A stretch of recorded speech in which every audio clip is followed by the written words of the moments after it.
Karine, bonjour. Mélanie, bonjour. Bonjour. Vous êtes tous de rose vêtus. Oui. Dans un salon de la mort.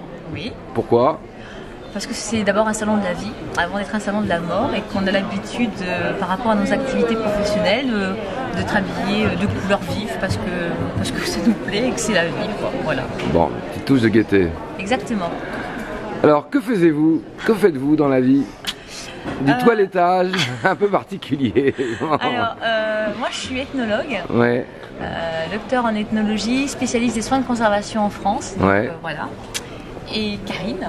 Donc moi je suis thanatopracteur depuis une dizaine d'années et auparavant j'étais infirmière, donc voilà, je suis passée un peu de l'autre côté. Ah oui? De la Pourquoi? tenue blanche à la tenue Je suis très noire, indiscret. voilà. Hein. Pourquoi? Parce que j'étais habillée en blanc et qu'aujourd'hui c'est vrai que quand on parle de la mort, les gens ont plus l'habitude de s'habiller en sombre. Vous préférez le rose au blanc? Non, j'aime bien les deux. C'est plus féminin? Exactement, c'est une touche de féminité dans ce milieu qui est quand même assez masculin, faut le dire. Bon, alors au fait de la formation, expliquez-nous. Alors, on est un organisme de formation professionnelle présent sur ce stand-là. Donc, cet organisme s'appelle Formation Passage en Môme Occitan. Et notre spécialité, donc à Karine et moi-même, c'est d'animer à deux voix une formation pour les soignants sur la prise en charge du défunt et de sa famille en institution. Puisqu'on s'est rendu compte, par rapport à l'expérience de Karine en tant qu'infirmière, et mon expérience d'ethnologue, puisque j'ai travaillé aussi dans des services de cancérologie avec les soignants, que les soignants avaient des formations très courtes, parfois absolument aucune formation sur la prise en charge du défunt, c'est-à-dire la toilette mortuaire, ou encore l'annonce du décès aux familles. Donc on fait cette formation pour les soignants des hôpitaux, des cliniques, des maisons de retraite, ou des gens qui font des luttes sans palliatifs dans toute la France. Et cette formation, Karine, alors comment ça se passe? Voilà, moi j'essaie de profiter de mon expérience d'infirmière, de tirer, par rapport aux lacunes que j'avais quand j'étais infirmière pour la prise en charge du défunt, et notamment pour sa toilette mortuaire, j'essaie d'amener aux soignants ce que je n'ai pas eu lors de mes formations à l'école d'infirmière, c'est-à-dire comment réaliser une toilette mortuaire, puisque le corps est présenté dans les services avant que les pompes funèbres interviennent, et les familles donc, vont revoir le corps mort pour la première fois au sein de l'institution. Voilà. Est-ce que vous pensez que c'est utile de rendre présentables les morts comme ça? Oui, c'est effectivement très utile, et pour les soignants, puisque ça leur permet vraiment d'avoir le sentiment d'accompagner jusqu'au bout le corps du résident ou le corps du patient que ce personnel a traité pendant une semaine ou quelques jours, voire plusieurs mois. Et d'autre part, c'est très important pour les familles par rapport à ce terme un peu galvaudé, mais qui est très important, qu'elle travaille du deuil. C'est vraiment une angoisse pour la famille de se retrouver face à un corps mort, face à un cadavre, avec toutes les représentations, les fantasmes que suscite ce mot-là. Et les familles, parfois n'y croient pas. C'est une façon pour elles d'être confrontées à une réalité inconcevable. Et dans cette démarche de déni, c'est quand même plus reposant et important pour les familles de revoir ce corps préparé, apaisé.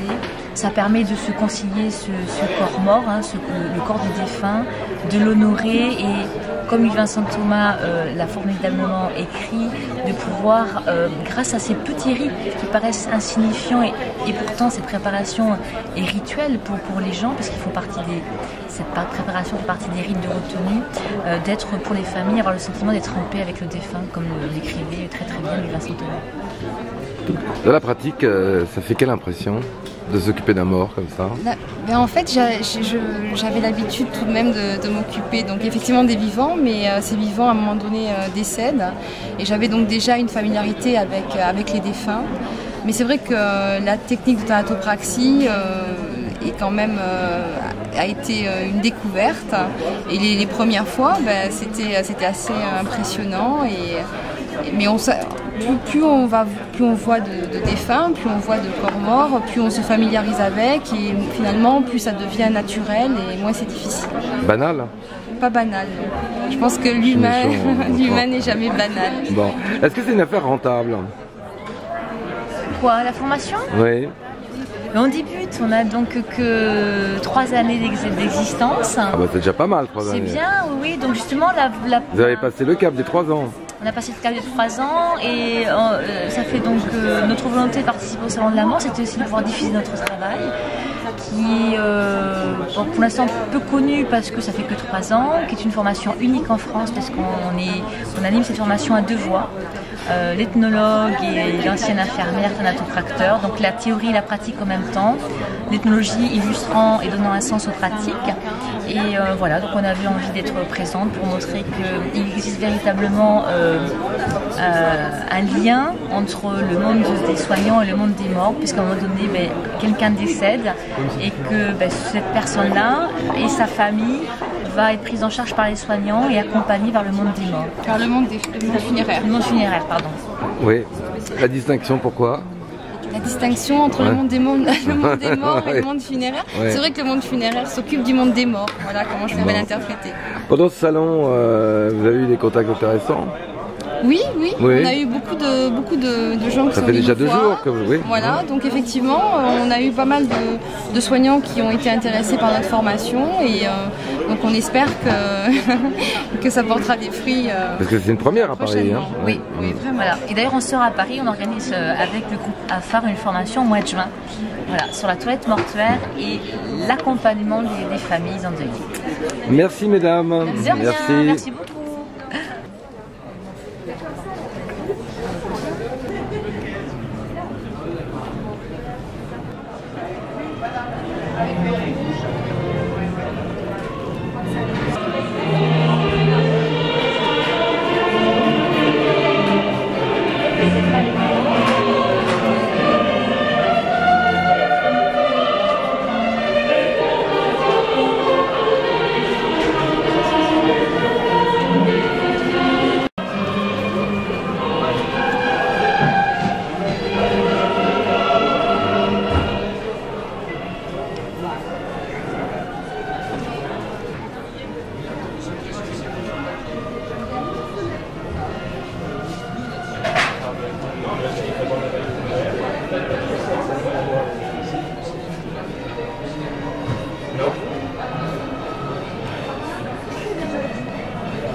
Emmanuel, bonjour. Bonjour. Vous êtes artiste?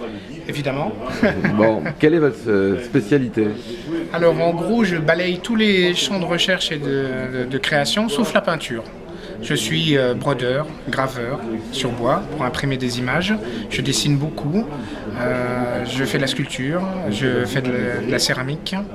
Je travaille le verre. On peut être bon en tout comme ça? On peut être bon en tout? Si on n'est pas bon en tout cas, on trouve les gens qui sont bons en tout pour vous expliquer comment ça marche. Et du coup, quand un artiste sait s'entourer de gens compétents, on arrive à faire des choses qui sont de qualité. Alors, votre formation d'origine? J'ai fait la fac d'art plastique à Strasbourg, parce que tout simplement je voulais devenir professeur d'art plastique, ce que je suis devenu. Donc je travaille dans l'académie de Lorraine, de Nancy-Metz. Donc vous avez plein de casquettes alors? Artiste, oui, mais vous savez, on ne vit pas de son artiste. Ça dépend, quand on est mort. Oui, non, mais c'est plus compliqué que ça. En France, il doit y avoir 5 artistes qui vivent de leur art. Sérieusement. Je sais bien. Après, le jeu, si on veut pouvoir développer des projets d'ambition comme ça, il faut forcément avoir un autre travail. Et moi, je ne concevais pas mon travail d'artiste sans un travail de proximité avec le public pour expliquer l'art. Et du coup, je suis devenu prof d'art plastique. Alors, les œuvres qui sont exposées ici, à ce salon, qui est très particulier quand même, qui est très ciblé, vous y trouvez votre place au Salon de la Mort? Oui, c'est avant tout un travail... c'est avant tout je recommence. Le travail que je présente aujourd'hui, c'est un travail qui a été comme ça discuté avec Pierre Aubert, celui qui nous réunit au sein du stand Art Dernier. Oui. Et ce travail-là, quand j'écrivais mon projet, futur projet pour la Villa Médicis à Rome, je me suis posé la question de savoir si jamais le travail que je voulais développer pouvait rentrer dans cette contrainte de la sépulture, puisque j'étais invité ici au Salon de la Mort. Et tout simplement, ce que je souhaite développer pour la Villa Médicis, c'est un travail de construction d'alcôves en tissu brodé qui, les uns à côté des autres, forment un édifice. Oui. Et sur cet édifice-là, une fois que ce sera construit, il y aura sous cet édifice, il y aura un dallage au sol. Et ce dallage au sol, c'est un dallage d'aluminium dans lequel on pourra trouver des plaques commémoratives, comme dans une église. Chaque alcôve est brodée avec soit des images, les images d'un peintre célèbre à Rome, ou alors d'une structure, d'une ville, d'une villa, d'une église. Et donc la reprise de ces images-là dans cette chapelle va constituer une œuvre finie. Une fois qu'elles seront installées, on pourra, si on veut, déambuler dans cette œuvre brodée avec des espadrilles ou des patins, des charentaises en feutre. Et donc du coup on va imprimer un passage sur ce dallage au sol. C'est pas venu par hasard, c'est parce qu'un jour je suis allé à Florence, et à Florence, la cathédrale de Florence en fait est bizarrement usée, parce qu'il y a des passages des gens, tellement il y a des gens qui passent, on a des chemins qui se créent sur ce dallage au sol. Donc pour revenir au Salon de la Mort, quand Pierre Robert m'a fait cette proposition, je me suis demandé ce que j'allais pouvoir produire, et tout naturellement, cette proposition pour la Villa Médicis, il fallait bien que je la teste et que j'essaye de savoir si les plaques commémoratives que je voulais poser au sol étaient faisables ou pas. J'ai juste grossi les dimensions de ce que je voulais réaliser pour mon projet Médicis, et du coup j'arrive à une œuvre d'art qui est ici. Et cette œuvre-là, elle est issue d'images qui m'intéressent en ce moment, de tableaux célèbres. Là, par exemple, on a un travail qui s'appelle Vénus et Calliope. C'est un tableau qui est au musée de Venise, peint par le peintre Ricci. Et donc, cette dalle-là, elle peut être acquise par une personne comme une œuvre d'art. Cette œuvre d'art-là, elle sera installée chez les gens en verticale, comme c'est posé là, ou alors à l'horizontale. Et dans ce cas-là, si c'est à l'horizontale, ça deviendra un objet usuel sur lequel on va pouvoir manger. Ça deviendra une table avec des pieds, un verre sécurité dessus. Et je pense, moi, que ce travail-là est intéressant parce qu'on va vivre avec une œuvre d'art, on va se créer des souvenirs autour ou dessus, et on va pouvoir, si la municipalité est d'accord, l'installer sur sa tombe, ou alors en faire don à un lieu public, ou alors la poser dans un lieu de mémoire pour que, quand les gens se réuniront autour de cette œuvre-là, ils se souviennent du bon moment qu'ils ont passé ensemble. Alors une œuvre comme celle-ci coûte combien ? Alors c'est un travail de fonderie, oui. Donc c'est un bois gravé au départ, qui est transformé chez un fondeur en dalle comme ça coûte 15 000 €. C'est un petit prix salon, il n'y a pas d'intermédiaire, c'est vraiment c'est pas en galerie que ça se vend, c'est chez moi, donc voilà, c'est tout simplement comme ça. Alors quelle est la signification de l'œuvre ici ? Quelle est la signification ? La signification. Alors, en ce moment, je suis sur d'autres thèmes dans mon travail. Je suis en train de réfléchir sur le déluge. Non pas parce qu'il y a eu le tremblement de terre et les tsunamis au Japon, il se trouve que ça fait plus d'1 an que j'y réfléchis, parce qu'un jour, par hasard, je suis tombé sur une image de Doré, Gustave Doré. Et donc cette image-là, c'est une scène d'après le déluge, quand les eaux se sont retirées. Et sur mon travail iconographique, en fait, j'ai un travail aussi de personnages en papier. Voilà. Et donc le prétexte, c'est de faire une installation avec des corps qui s'empileront les uns sur les autres. Là, malheureusement, l'actualité est en train de me rattraper, de me dépasser. Et du coup... Oui, le déluge, c'est très contemporain. Hein, ah oui. Non, c'est très contemporain. Et du coup, figuré comme... Ah oui. Et du coup, ce travail-là sur le déluge m'a obligé à consulter pas mal de documents sur les peintres qui s'étaient posé la question de la représentation du déluge. Et j'ai découvert, moi, des œuvres qui m'ont donné beaucoup d'émotions. Et c'est ces œuvres-là que je réinterprète sur les premières plaques de tombe. Sans oublier les thèmes qui m'intéressent depuis très longtemps, c'est-à-dire la mythologie, c'est-à-dire Adam et Ève. Et on retrouve ces personnages-là dans les essais des dalles que j'ai fabriquées. Là, à Rome, il y aura la production d'autres dalles commémorative en rapport avec ce que je vais découvrir sur Rome. Enfin, c'est très païen là quand même, hein, comme scène. Eh bien, figurez-vous que non. c'est pas païen. Parce que quand on s'intéresse un petit peu à l'art, même religieux, je vous rappelle que la chapelle Sixtine, restaurée maintenant, n'offre à la vision des gens que des corps nus.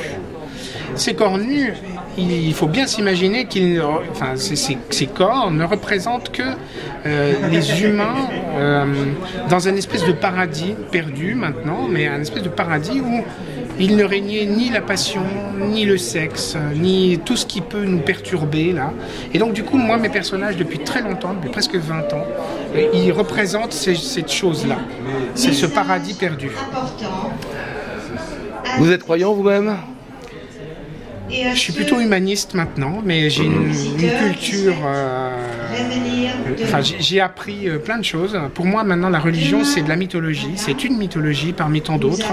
C'est la mythologie qui a créé, qui a fondé le monde qui nous entoure, notre société, la République française. Et donc, du coup, je pense que c'est très intéressant de savoir d'où on est issu. Et dans toutes les histoires que je raconte, finalement, je me suis rendu compte que je ne faisais que raconter des histoires religieuses qui sont fondateurs de ce monde qui nous entoure. Qu'est-ce que vous souhaiteriez comme pierre tombale pour vous-même? J'ai déjà, là pour le moment, dans les 5 que j'ai produites, il y en a une qui m'est réservée. C'est la première. C'est celle qui représente... elle est là-bas. D'accord. Celle qui représente un détail de la chapelle Sixtine. On va devant? On va voir. Bien évidemment, normalement. Si vous souhaitez... Donc cette dalle-là qui est représentée, en fait, elle reprend juste 3 personnages de la chapelle Sixtine. Celui-ci, qui normalement est c'est un personnage assez sombre dans sa couleur. Parce que dans la chapelle Sixtine, on n'est pas dans la représentation de gens blancs, on a une espèce de métissage comme ça. Et donc, il y a un personnage comme ça qui est étreint par un autre et un troisième. Et les 3 personnages tirent un personnage vers le bas. Et moi, dans mon interprétation, c'est ce personnage qui essaye de s'élever. Et du coup, autour de lui, il y a des souvenirs. C'est tous ces gens qui sont là. Et ces souvenirs-là, soit elle s'élève avec, elle s'envole avec ses souvenirs, soit au contraire, elle est tirée vers le bas par tous ces souvenirs. Je pense, moi, dans mon acceptation, c'est plutôt qu'elle emmène avec elle tout cet amour qu'elle a eu sur Terre. Voilà, on en est là, Après, moi, j'aime bien raconter mes histoires. J'aime beaucoup que les gens se racontent leurs propres histoires quand ils arrivent devant une image comme ça, devant un tableau. C'est suffisamment ouvert pour que, justement, ce soit possible. Merci. Merci, Manuel. Mais de rien.